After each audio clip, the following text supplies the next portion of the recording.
വിവാദ സിനിമയായ കേരള സ്റ്റോറി പ്രദർശിപ്പിച്ച് ഇടുക്കി രൂപത. Sunday school വിദ്യാർത്ഥികളുടെ പഠനത്തിന്റെ ഭാഗമായാണ് ചിത്രം പ്രദർശിപ്പിച്ചത്. വർഗീയമാനം നൽകിയതുകൊണ്ടാണ് ചിത്രം വിവാദമായതെന്ന് ഇടുക്കി രൂപത മീഡിയ കോർഡിനേറ്റർ ഫാദർ ജിൻസ് റിപ്പോർട്ടറിനോട് പറഞ്ഞു.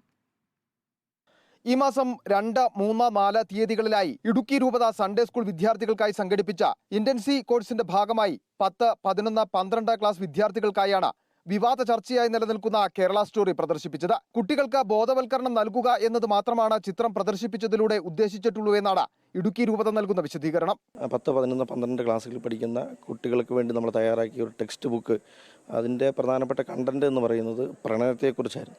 അപ്പോൾ പ്രണയത്തിൻ്റെ വിവിധ മാനങ്ങളെക്കുറിച്ചുള്ള ചർച്ചകളാണ് നമ്മൾ നടത്തിക്കൊണ്ടിരുന്നത്. അപ്പോൾ ഇതിൻ്റെ ഭാഗമായിട്ട് നമ്മൾ അവർക്കൊരു വർക്ക് കൊടുത്തു, ഒരു സിനിമ കാണാൻ വേണ്ടിയിട്ട് കൊടുക്കുകയും ആ സിനിമയെക്കുറിച്ചുള്ള അവരുടെ അഭിപ്രായങ്ങൾ അവരുടെ ഗ്രൂപ്പുകളിൽ ചർച്ച ചെയ്യുകയും അത് റിപ്പോർട്ടുകളായിട്ട് അവതരിപ്പിക്കുകയും ചെയ്യണം എന്നുള്ള ഒരു വർക്കാണ്. ആ വർക്കിൻ്റെ ഭാഗമായിട്ട് നമ്മൾ കൊടുത്ത സിനിമയാണ് കേരള സ്റ്റോറി എന്ന് പറയുന്ന സിനിമ.